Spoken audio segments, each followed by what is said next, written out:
Bonjour à toutes et à tous, bienvenue. Aujourd'hui, je souhaitais vous faire connaître une auteure qui a écrit plusieurs œuvres et donc je voulais souhaiter la bienvenue à Sylvia Markov, auteure et qui va nous parler de sa passion pour l'écriture. Bonjour, Bonjour Sylvia. merci Delphine. Alors donc, d'où vous vient cette passion pour l'écriture? Alors j'ai commencé à écrire très jeune, en fait à l'âge de 8 ans. Mes parents regardaient une émission à la télévision qui s'appelait Au théâtre ce soir. Et puis j'ai bien aimé le style et je me suis dit bah tiens je vais faire quelque chose. Donc j'étais à l'école et j'ai écrit la pièce, j'ai joué dedans, je l'ai mise en scène et ma mère avait fait les costumes et on l'a joué dans la salle de classe, voilà. Ah, c'est super ça. Mm. Donc ça vous est venu très très jeune Ça m'est finalement. venu très jeune. Après, en CM1, on correspondait avec une classe canadienne et les trois quarts du temps, c'était ma rédaction qui était choisie. Et du coup, vous avez fait que ça dans votre vie avant l'écriture? Qu'est-ce que vous faisiez auparavant? Professionnellement, Oui. alors en fait, j'ai travaillé dans le spectacle, dans le cinéma. J'ai aussi fait une époque de l'intérim voilà, quand il n'y avait pas de travail dans le cinéma. Mhm. Et en étant dans ce métier-là, j'ai écrit pas mal de scénarios aussi. D'accord. Voilà. Et du coup, votre premier roman, vous l'avez écrit en quelle année? Alors, il est sorti en 2019. En fait, je l'ai commencé un petit peu plus tôt. C'est-à-dire que j'étais habituée à écrire des scénarios. Et puis, un jour, j'ai eu une idée du premier roman. Et il est sorti quelques temps après. Et ce premier roman s'appelle? S'appelle Clair de Lune.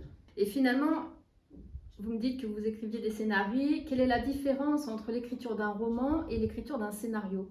Alors, le scénario, en fait, il doit montrer au spectateur ce qu'il va voir, c'est-à-dire ce qu'il va voir et ce qu'il va entendre.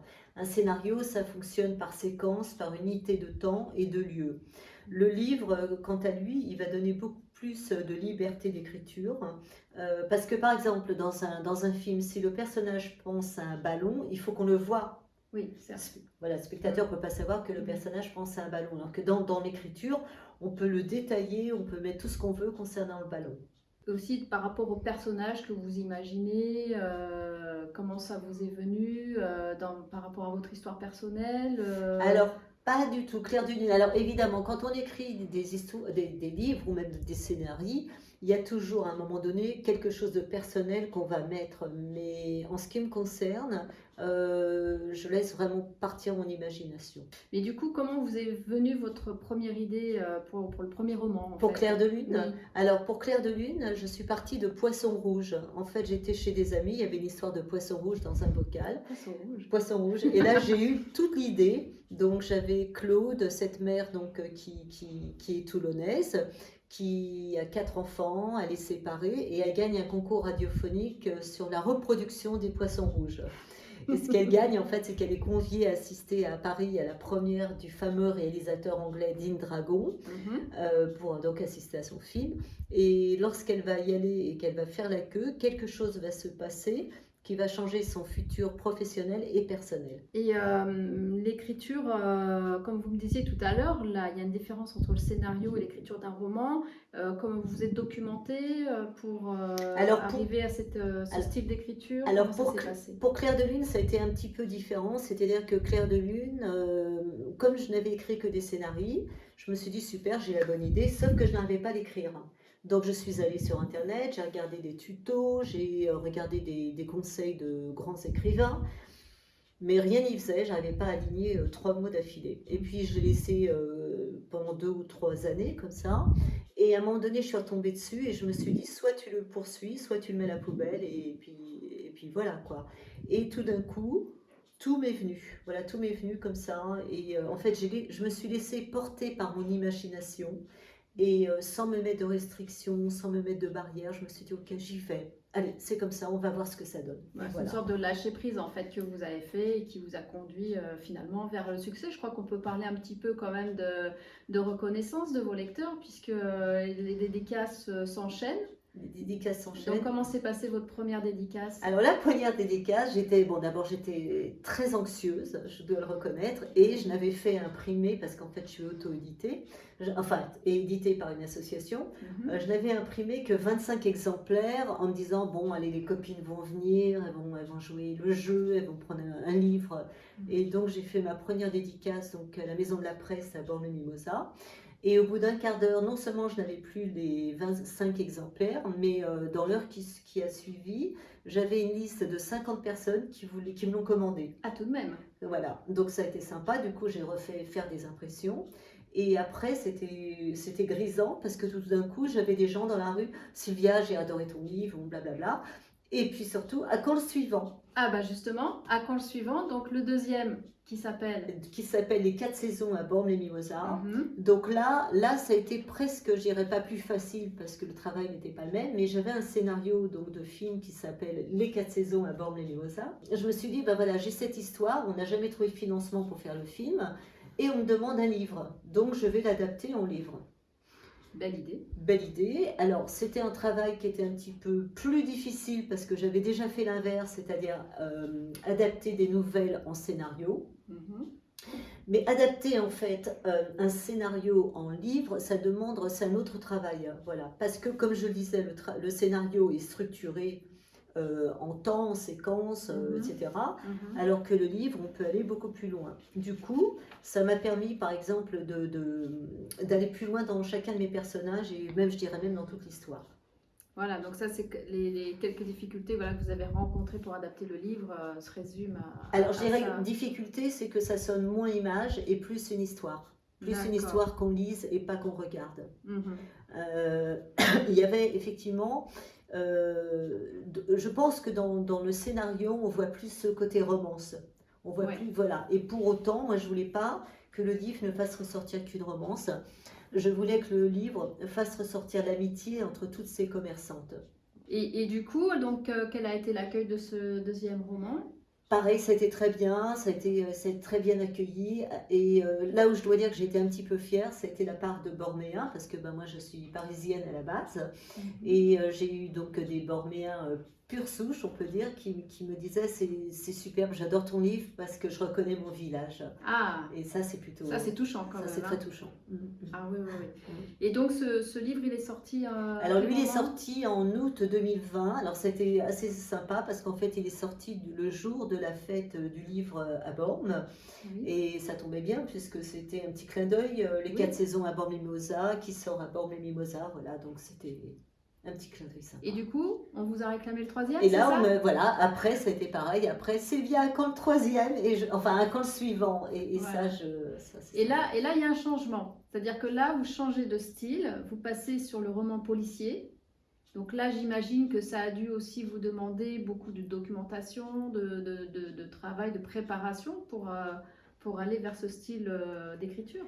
Alors oui et non, parce que le polar, en fait, pour moi, c'est presque un retour aux sources. Ah, C'est-à-dire qu'en fait, les 75% des scénarios que j'ai écrits, ce sont des polars. d'accord. Et c'était presque le style, en fait, juste romance ou amitié que je connaissais moins. Mais par contre, là où c'est vrai, c'est qu'un roman policier se lit beaucoup plus facilement qu'un autre type de roman, enfin, que certains autres ouvrages. Mhm. Mais pour autant, c'est beaucoup plus dur à écrire parce que ça demande une rigueur dans l'enquête, ça demande une documentation. Bon, c'est vrai que moi, bon, on a la chance d'avoir Internet qui est une mine d'or, donc évidemment, je vais sur Internet.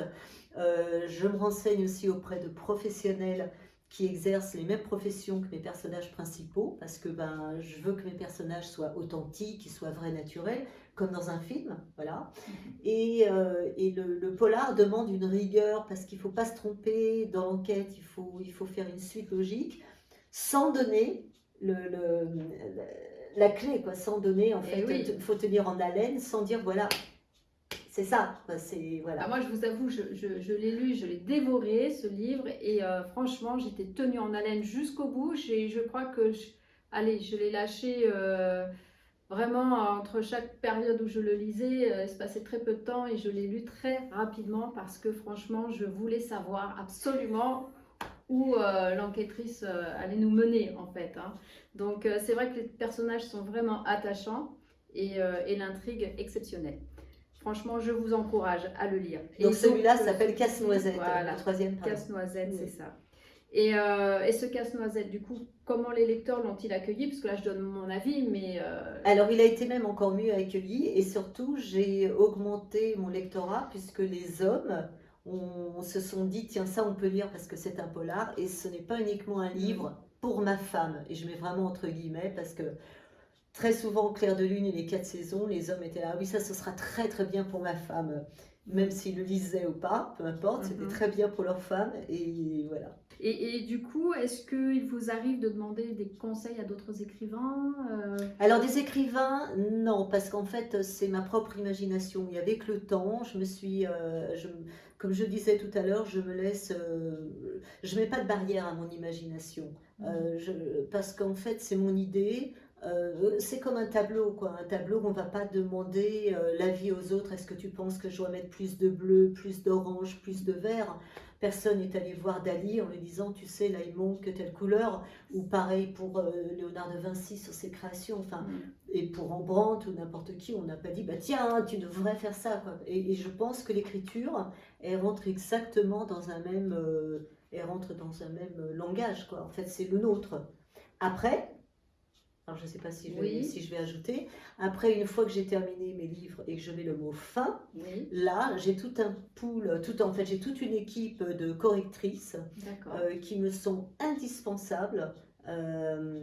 Et qui me sont indispensables parce qu'en fait, ces correctrices vont regarder les fautes d'orthographe, de grammaire, de syntaxe, de ponctuation, mais également les contresens, les illogismes et la totalité, quoi. Et les livres, mes livres, en tout cas mes romans, parce que comme je ne suis pas chez un grand éditeur, du coup un éditeur national, ne pourrait pas sortir sans cette équipe de correcteurs. Et je crois que l'édition à plus grande échelle, c'est quelque chose vers laquelle vous voulez tendre d'ailleurs, puisque là, on vous a demandé après ça, encore Casse-Noisette, un prochain roman. Exactement. Alors, Voilà. la chance enfin la chance, je dirais ce qui a été bien, c'est que Casse-Noisette a été très très bien accueilli. En fait, j'attendais de voir si mon côté polar allait plaire ou pas au lecteur. Et j'avais fait en sorte que la fin de Casse-Noisette apporte une suite. Du coup, je me suis pas du tout retenue et j'ai sorti Promenade. Voilà. Et effectivement, donc Promenade est la suite de Casse-Noisette. Donc là, on arrive vraiment dans l'intrigue et on sait qui a fait quoi, qui est méchant, qui est gentil. Voilà, donc ça a été bien accueilli. Et puis, du coup, j'ai Promenade. Et Promenade, et bien sûr, on m'a demandé un 5e. Donc là, il y a toujours beaucoup de projets. Et pour l'instant, je ne peux pas en dire plus, mais voilà. Comment résumeriez-vous finalement votre relation avec vos lecteurs? Alors, j'avoue que je l'adore, parce qu'en fait, donc, en étant édité par une association varoise, je sais que j'ai un lectorat local, fidèle. Ceci dit, il est fidèle, il est local, et les relations, en fait, elles sont très bien, parce que, comment je vais dire ça? En fait, quand je suis dans la rue, et combien de fois même j'ai des voitures, les gens vont s'arrêter. Ah, Sylvia, ou alors c'est vous qui avez écrit tel livre, j'adore et tout, quand le prochain? Et bien ça motive. Ça motive parce que je me dis que les lecteurs en reveulent. Et du coup, c'est plutôt grisant. Il m'est arrivé, par exemple, cette année, j'ai signé pour le Corso Fleuri de Bormes et Mimosa, donc qui était fin février. Et à 2 reprises dans la journée, donc des personnes qui ne se connaissaient pas, qui étaient venues voir, qui étaient là pour le corso. Et à 2 reprises, j'ai des personnes qui sont venues et qui m'ont dit, ah, je suis content, l'un c'était un homme et l'autre une femme, je suis content que vous soyez là parce qu'en fait, j'ai acheté votre livre l'année dernière, j'ai adoré et du coup, je vous prends les 3 autres. Wow. Et ça pour un auteur, c'est... Ça ne peut qu'encourager à continuer, bien sûr, voilà. bien sûr. Voilà. Eh ben, écoutez, franchement, Sylvia, je vous remercie d'avoir pris ce temps pour partager votre passion pour l'écriture, de nous parler de votre œuvre. Et je vous encourage vivement à la connaître. Et les éditeurs, si vous voulez vraiment un auteur exceptionnel, qui a une conscience professionnelle très pointue dans toute son écriture, je vous conseille vivement de prendre contact avec Sylvia. Je vous remercie, à bientôt. Merci, au revoir. Et je vous invite à cliquer dans la barre de description ci-dessous pour commander vos livres ou pour prendre contact avec Sylvia Markov directement. Merci.